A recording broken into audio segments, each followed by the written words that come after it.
Smoke burned his lungs. Metal groaned somewhere behind him. Garrett Cole dragged a woman through the wreckage of what used to be a private jet, her blood leaving a dark trail across the forest floor. Sloane Whitmore, his boss, the same woman who had denied his sick leave request 3 months ago without even looking up from her laptop. The same woman who fired employees like she was swatting flies. Now she was gripping his arm, barking orders through gritted teeth, as if they were still in her glass-walled office, not stranded in the middle of nowhere with a dead pilot and no signal. He could leave her here, walk away, find his way back to his 7-year-old daughter who was waiting at home. But then he caught something in her eyes just for a second beneath all that ice, something that looked like a wound, far older than the gash on her forehead. He didn't know it yet, but that cold-hearted billionaire was hiding a secret that would change everything he thought he knew about hate, about loss, and about what it truly means to survive. The morning had started like any other. Garrett Cole stood in his small kitchen, flipping pancakes, while his 7-year-old daughter Birdie sat at the table with her legs swinging beneath her chair. The autumn sun filtered through the window above the sink, catching the steam rising from the griddle and turning it golden. Birdie was humming something she had learned at school, her dark curls bouncing with each tiny movement of her head. Garrett watched her from the corner of his eye, the way he always did, cataloging these small moments, like photographs he could return to later. 3 years of raising her alone had taught him that time was a thief, and he intended to catch every second he could before it slipped away. He slid 2 pancakes onto her plate, arranging them into a smiley face with blueberry eyes and a strawberry mouth. Birdie giggled, the sound filling the kitchen like music. "Daddy, you always make them look the same," she said, but her smile told him she wouldn't have it any other way. Garrett leaned down and kissed the top of her head, breathing in the scent of her apple shampoo. "That's because you always deserve the same amount of happy," he replied. She rolled her eyes the way only a 7-year-old could manage, somewhere between embarrassed and secretly pleased. He poured her a glass of orange juice and checked his watch. 20 minutes until he had to drop her at school and head to a job that paid the bills, but cost him pieces of his soul every single day. But he would never let Birdie see that. To her, Daddy went to work with a smile and came home with hugs. That was the way it would always be. Whitmore Industries occupied the top 15 floors of a glass tower in downtown. Garrett had worked there for 3 years as an administrative assistant, which was a polite way of saying he handled whatever tasks nobody else wanted to touch. He filed reports, organized travel itineraries, managed schedules, and occasionally served as a human shield between angry executives and angrier clients. The pay was decent, and the benefits covered Birdie's pediatrician visits, so he swallowed his pride and showed up every morning with his shirt pressed and his complaints locked somewhere deep in his chest. The elevator doors opened onto the 40th floor, and immediately he felt the temperature drop. Not physically, but something in the air shifted whenever Sloane Whitmore was nearby. People walked faster, spoke softer, and avoided eye contact like prey animals sensing a predator in the tall grass. He saw her through the glass walls of her corner office, standing with her back to the room while she spoke into her phone. Sloane Whitmore was 43 years old, worth approximately $4 billion, and possessed a reputation that made grown men excuse themselves to the bathroom when she entered a meeting. Her dark hair was pulled back in a severe bun, and even from this distance, Garrett could see the tension in her shoulders, the rigid posture of someone who had forgotten how to relax. She ended her call and turned her gaze sweeping across the floor like a searchlight. For a moment, her eyes passed over Garrett without acknowledgement, the same way they had every day for 3 years. He was furniture to her, less than furniture. At least she probably knew the brand of her office chair. His name might as well have been written in invisible ink. A commotion near the elevator pulled his attention. A young woman, maybe 25, was being escorted out by security, her face streaked with tears and mascara. Garrett recognized her from the marketing department, bright-eyed and eager in a way the building would eventually crush. Something about a misplaced decimal in a presentation, a client shown incorrect figures.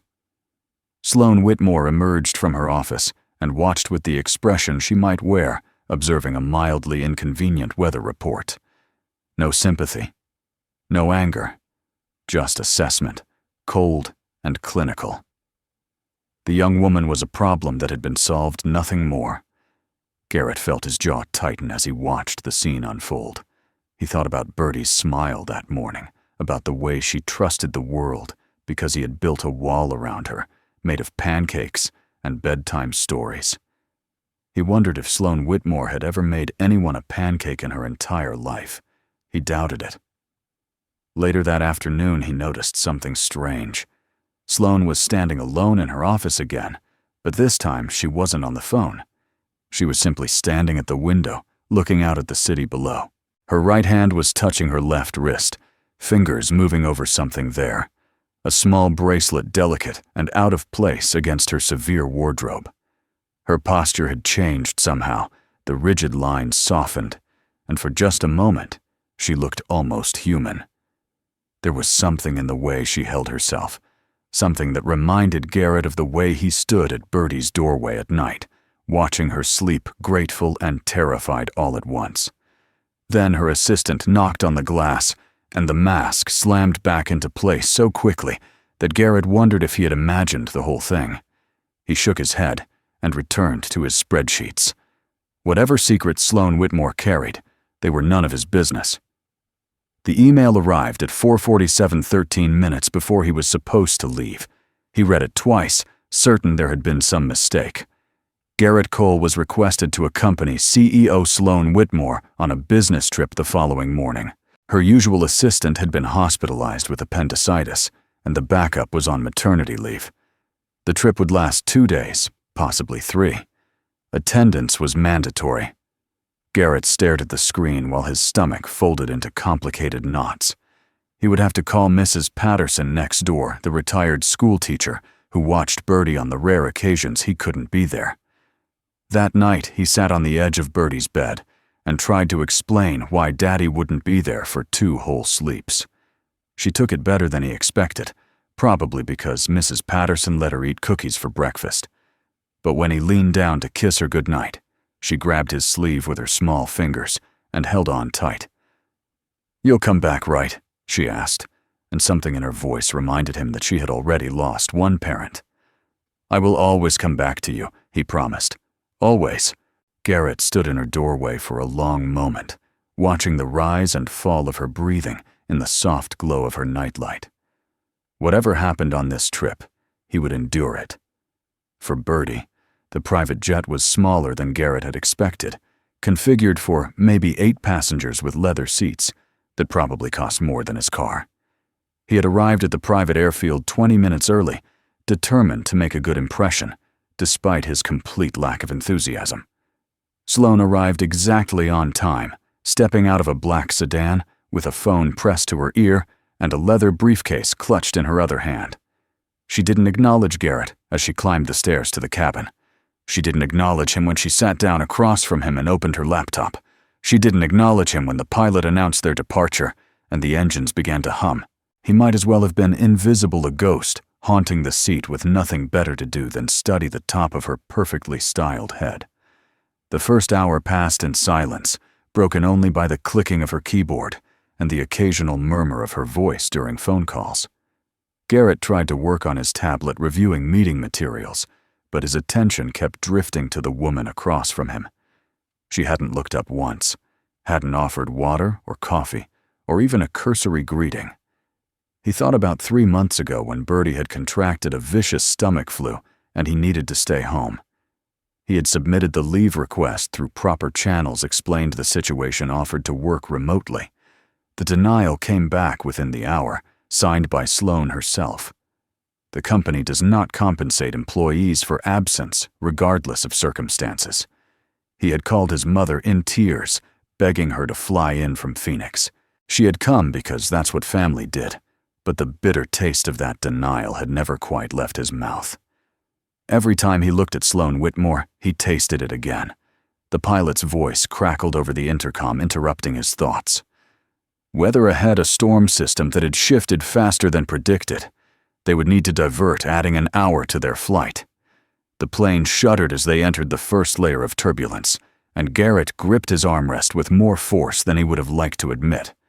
He noticed Sloane's fingers pause over her keyboard, her eyes moving to the window, where gray clouds were beginning to swallow the horizon. Something flickered across her face before she returned to her work with increased intensity. The storm hit faster than anyone anticipated. One moment they experienced minor shaking, and the next, the plane was being thrown around like a toy in angry hands. The pilot's voice came again, clipped, but with an edge that hadn't been there before. They were attempting to climb above the weather. Passengers should remain seated with seatbelts fastened. Without thinking, Garrett unbuckled and launched himself across the aisle as Sloane's laptop went flying and threw her against the window. He grabbed her arm and pulled her toward her seat. She looked at him with something approaching shock, as if she couldn't quite process that someone had touched her without permission. "Seatbelt," he said roughly. "Now." He helped her secure it just as the plane dropped again. Warning alarms blared from the cockpit. The pilot announced emergency descent. Lightning illuminated the windows in strobing flashes, revealing chaos outside. Garrett found himself gripping Sloane's hand without knowing how it had gotten there, and she was gripping back with equal force. He thought about Birdie, about her question the night before. "You'll come back, right?" He had promised. The trees rushed up through the windows, and the pilot shouted about bracing for impact. The crash was noise and violence, and the sensation of being turned inside out. Metal screamed, glass shattered. Something struck Garrett's head, and the world went white and silent. Then pain dragged him back to consciousness with cruel efficiency. Rain was falling on his face, through a hole in the fuselage, and somewhere nearby, a small fire was beginning to lick at scattered debris. The pilot's seat was visible through the destroyed cockpit door, but the angle was wrong, the stillness too complete. Garrett looked away quickly, swallowing against the bile rising in his throat. He had to move. He had to get out. He had to find Sloane. She was pinned beneath a section of overhead compartment, unconscious and bleeding from a gash on her forehead. Her left leg was bent at an angle that made his stomach clench, obviously broken. He crawled toward her and began to work the debris free. She was lighter than expected, or maybe adrenaline had given him strength he didn't normally possess. He managed to drag her through the tear in the fuselage, away from the fire, out into the rain and mud and endless gray-green forest. The trees stretched in every direction, unbroken and unfamiliar, offering no hints of civilization. Garrett pulled out his phone with shaking hands. No signal. Of course, there was no signal. He looked down at Sloane, at the blood mixing with rain on her pale face. He could leave her here. Walk away. Find help. Save himself. Birdie needed him to survive. Sloane Whitmore meant nothing to him. Less than nothing. But even as the thoughts crossed his mind, he knew he couldn't do it. His mother hadn't raised that kind of man. Birdie's father couldn't be that kind of man. So he hooked his arms under Sloane's shoulders and began to drag her toward the trees. She woke up screaming. Garrett had managed to construct a rough shelter using branches and debris from the crash, had positioned Sloane inside on a makeshift bed of leaves and his own jacket. He was attempting to start a fire when her eyes snapped open and the sound tore from her throat. It wasn't a scream of pain, though that must have been considerable. It was something rawer, more primal, the sound of someone waking from a nightmare, only to find themselves in a worse one. He moved to her side, quickly, hands raised in a gesture meant to calm. "You're okay," he said, which was a lie but seemed like the right thing to say. "We crashed. We're in the forest. I'm trying to get us rescued." Her eyes found his face, and for a moment, she didn't seem to recognize him. Then the mask slammed back into place as quickly as it had in her office that day. "Water," she said hoarsely. "I need water." and you need to find a way to signal for help. Build a larger fire. The smoke will be visible from the air. My leg requires stabilization before infection sets in. Find a first aid kit in the wreckage." Garrett stared at her, momentarily speechless. Here she was, broken and bleeding in the middle of nowhere, still giving orders, like they were in a boardroom discussing quarterly projections.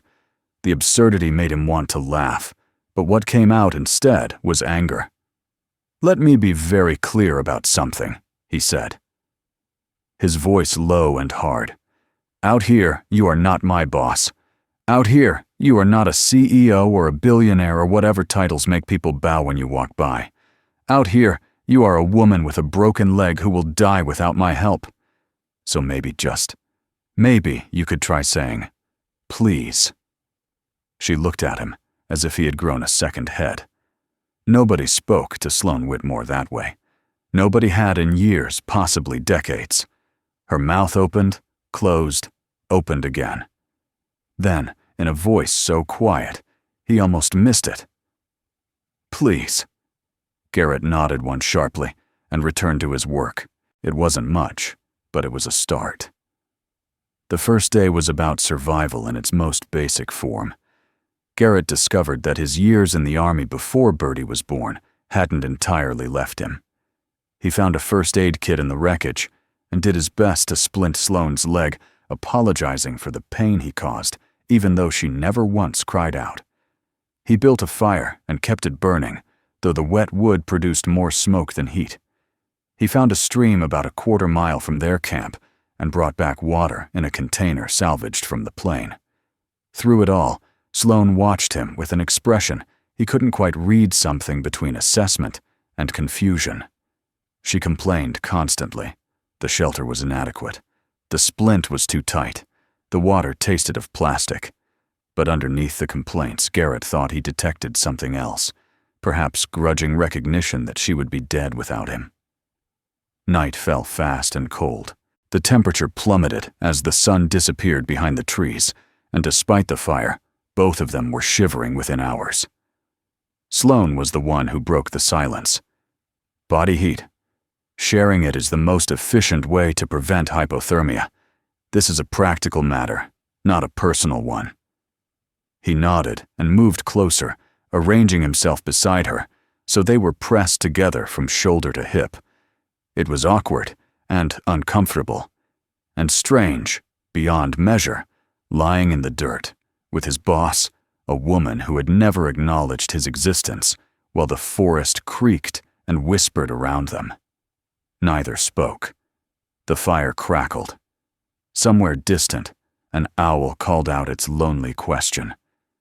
And despite everything, Garrett found himself drifting toward sleep with Sloane Whitmore's breathing, steady and warm against his shoulder. He woke to find her watching him. The fire had burned to embers, and dawn was lightening the sky between the trees. Her eyes were open, fixed on his face, with an intensity that made him uncomfortable. "You have a daughter," she said. It wasn't a question. "I've seen you with her in the parking garage, a little girl with dark hair." Garrett sat up slowly, surprised she had noticed anything about him at all. "Birdie, she's 7. Sloane was quiet for a moment, her gaze drifting to something he couldn't see. "That's a nice name," she finally said, and her voice had changed, somehow softened in a way that made her sound almost human.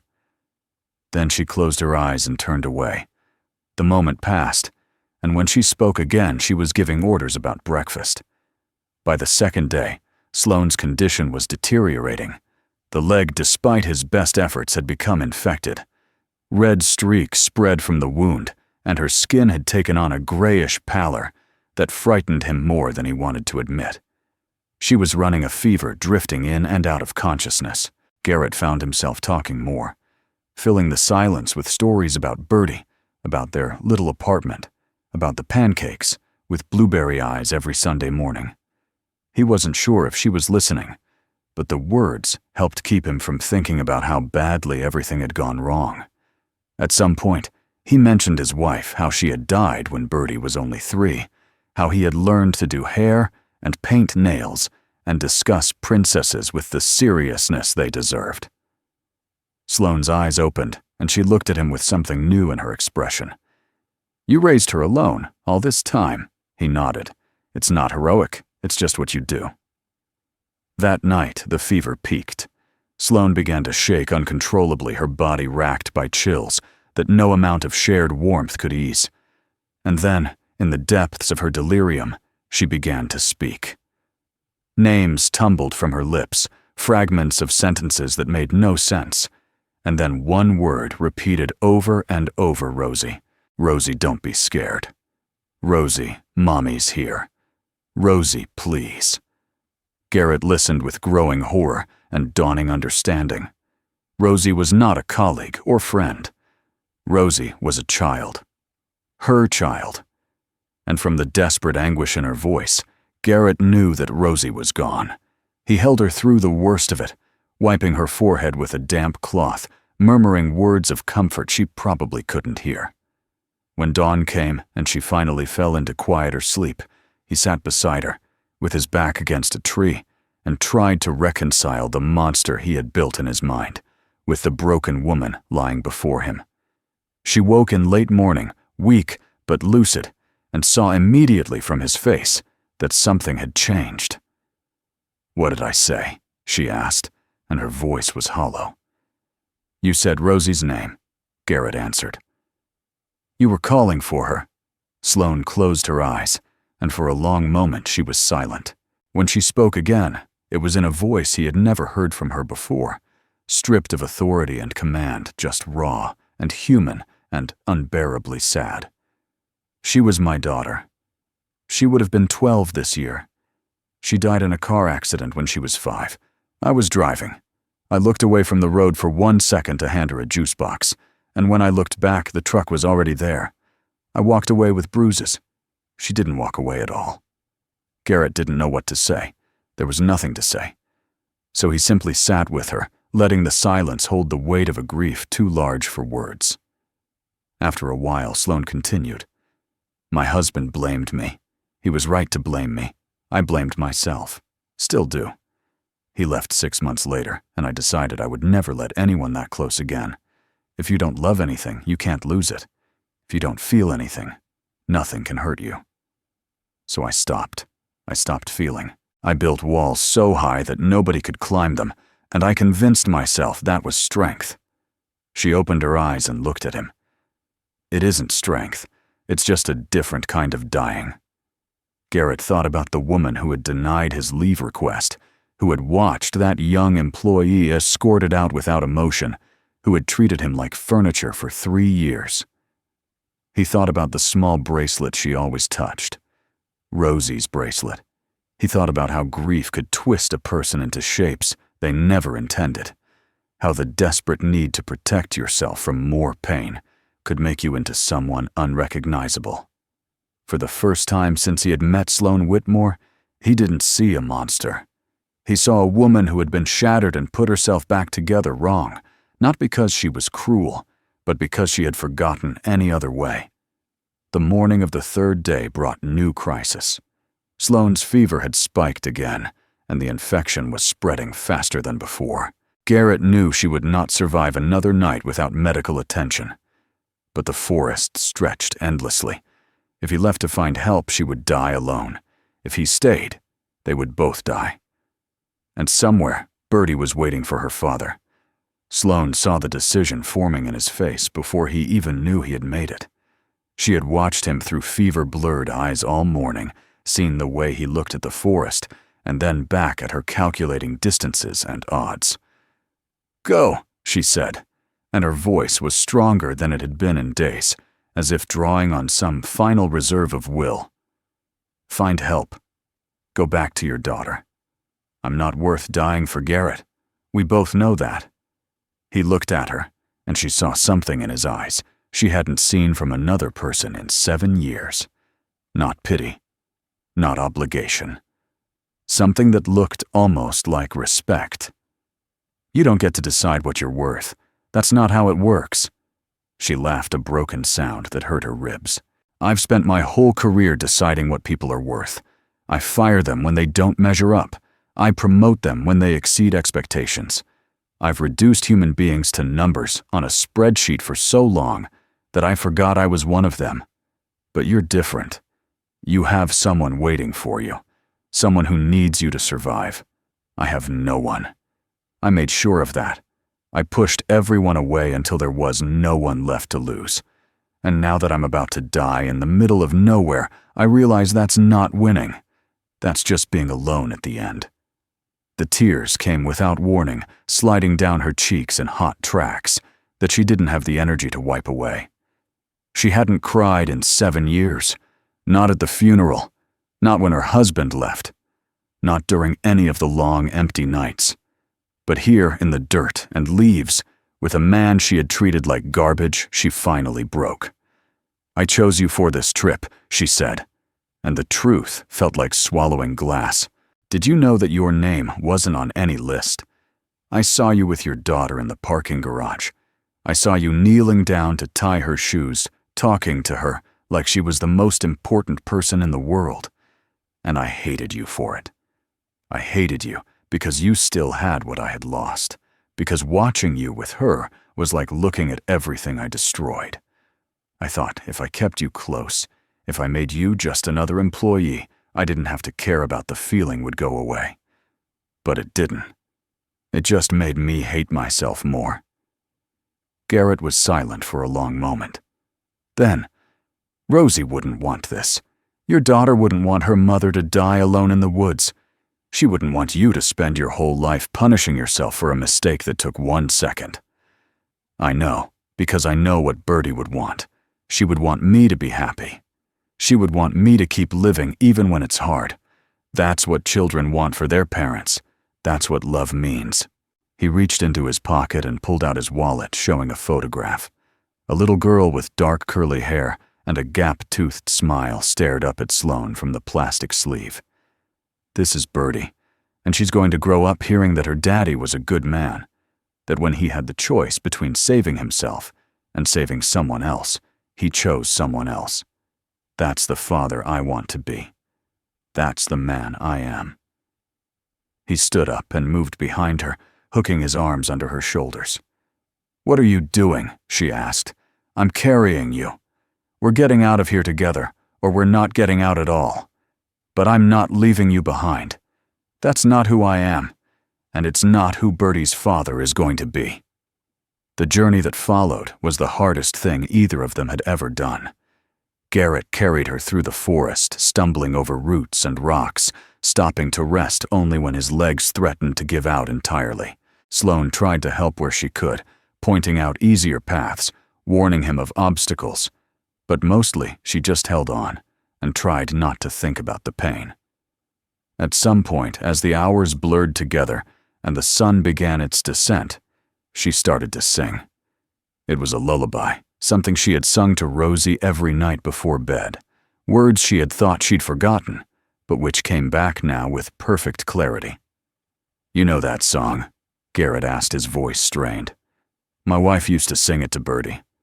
Sloane closed her eyes and let the music carry her somewhere the pain couldn't reach. 2 parents, 2 daughters, 2 different kinds of loss, but the same melody tying them together in the gathering dark. Dusk was falling when they heard it. At first, Sloane thought it was a hallucination, another trick of the fever. But Garrett stopped his whole body going rigid, the rhythmic thudding of helicopter blades growing louder, coming closer. He lowered her to the ground and began to wave his arms, shouting at the sky, and moments later, a searchlight swept through the trees and found them. The helicopter descended into a nearby clearing, and then there were people everywhere. Paramedics and rescue workers' voices asking questions, and hands lifting her onto a stretcher.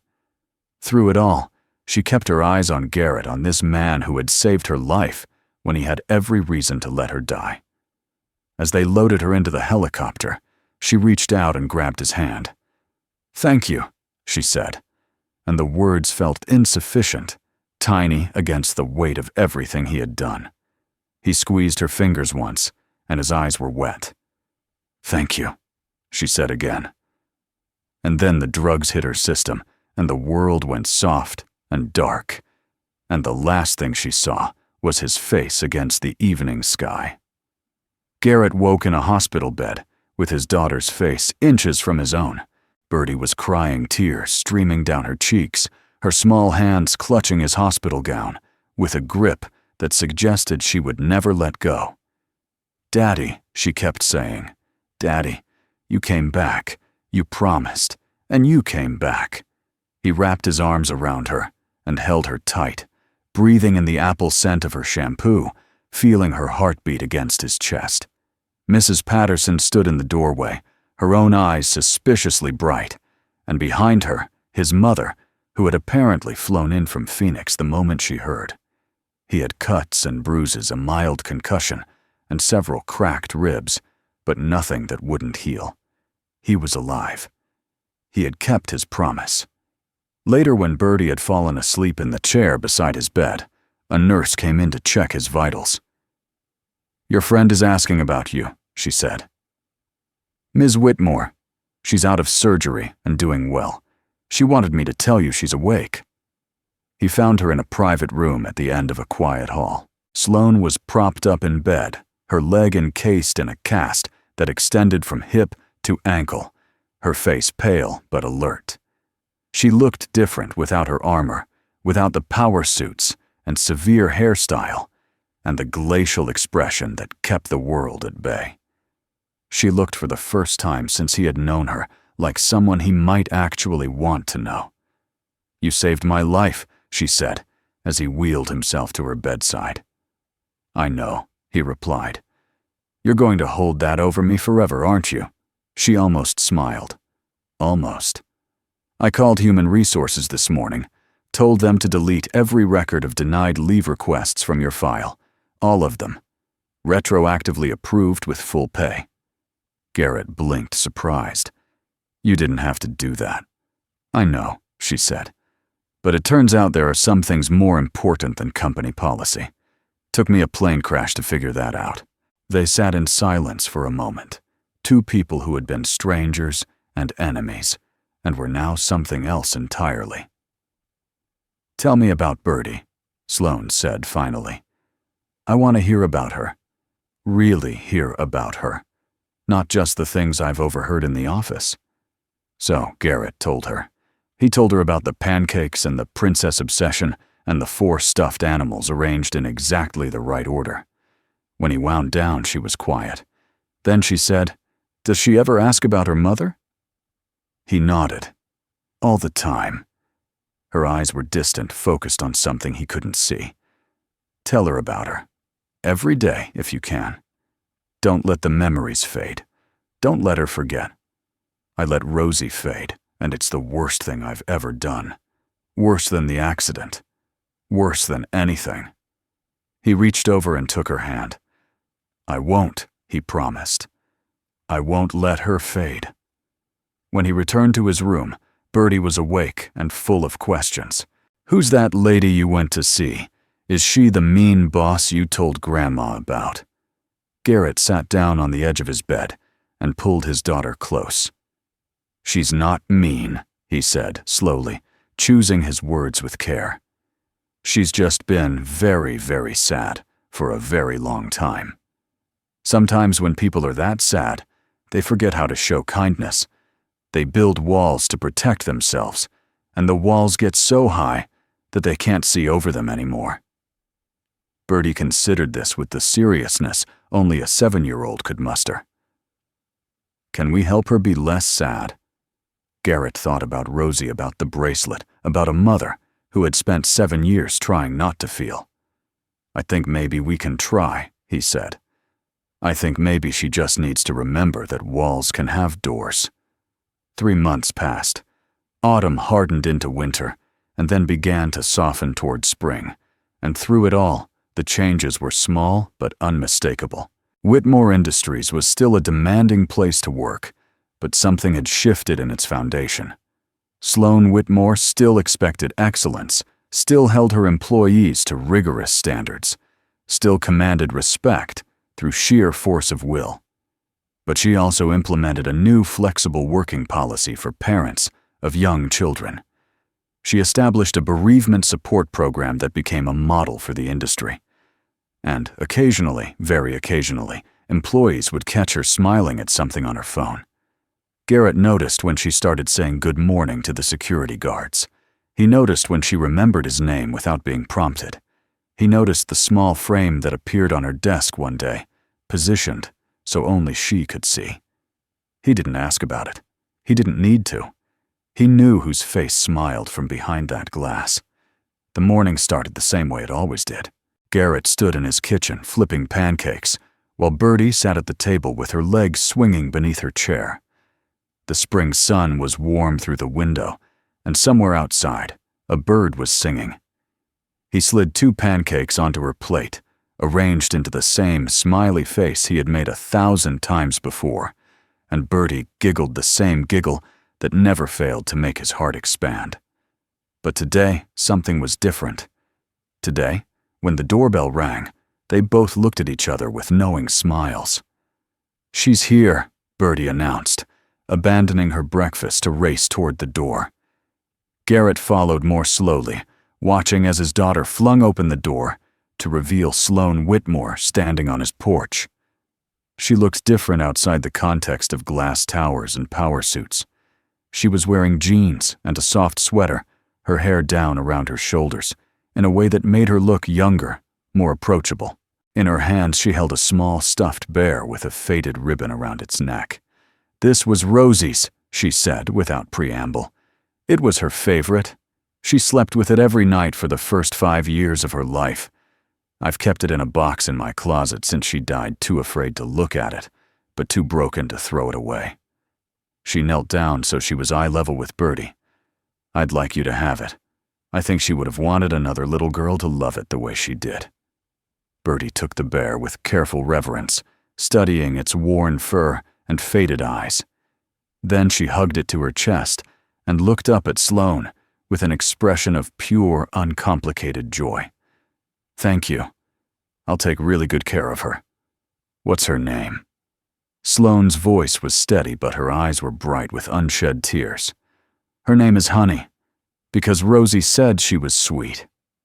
Birdie grabbed Sloane's hand and began to tug her toward the kitchen. "Come have pancakes with us. Daddy makes them into faces, but he always burns the edges a little. Maybe you can help." Sloane looked at Garrett, a question in her eyes. He nodded. "Stay. We have plenty." So Sloane Whitmore, billionaire, CEO, followed a 7-year-old girl into a small kitchen and sat down at a table set for 2. Garrett added another plate, poured another glass of orange juice, and placed a stack of pancakes in front of the woman who had once denied his sick leave without looking up from her laptop. After breakfast, Birdie pulled Sloane to the couch and thrust a picture book into her hands. "Read to me. Daddy does the voices wrong." Sloane began to read, giving each character their own distinct personality, bringing the story to life. When she reached a line about a mother tucking her child into bed, her voice caught just slightly before she smoothed it over and continued. When the book was finished, Birdie declared that Sloane had to come back every Saturday. For pancakes and stories, Sloane looked at Garrett, something vulnerable in her expression. "I'd like that," she said, "if it's okay with your dad." He smiled, and the smile felt like the first warm day after a long winter. "It's more than okay." Sloane stayed for another hour helping Birdie build a blanket fort and sitting inside it for a tea party with Honey and 4 other stuffed animals. When it was finally time to leave, Birdie hugged her fiercely around the waist.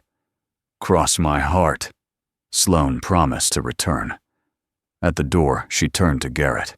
"Thank you for saving my life, for carrying me through the forest, for not giving up on me even when I gave you every reason to." He shook his head. "You saved yourself. I just helped you remember how." He watched her walk to her car, watched her turn back to wave at Birdie, who was bouncing at the window, watched her drive away down the quiet street. Then he closed the door and returned to his daughter, who was already making plans for next Saturday's visit. "She's not sad anymore," Bertie announced with the certainty of childhood.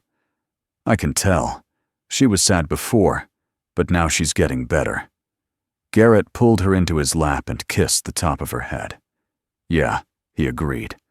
I think she is. He thought about the crash, the forest, the impossible choice between his own survival and someone else's humanity. He thought about walls and doors, about grief and healing, about the strange ways tragedy could bring people together. He thought about Bertie, about the way she had looked at Sloane without seeing any of the coldness or cruelty that others saw seeing. Instead, just a sad person who needed pancakes and stories. Children were wise that way. They saw through the armor to the wound beneath. They offered love without conditions.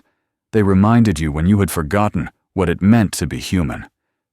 The kitchen was quiet now, but it was a different kind of quiet than before. Not empty, just peaceful. Garrett washed the breakfast dishes while Bertie played with honey in her room, and he let himself imagine a future where Saturday mornings included 3 plates instead of 2. Because sometimes families were made of blood, and sometimes they were made of choice, and sometimes they were made of plane crashes and forests, and the decision to carry someone when you could have walked away. Some walls were coming down, and some doors were opening, and his little kitchen was finally full.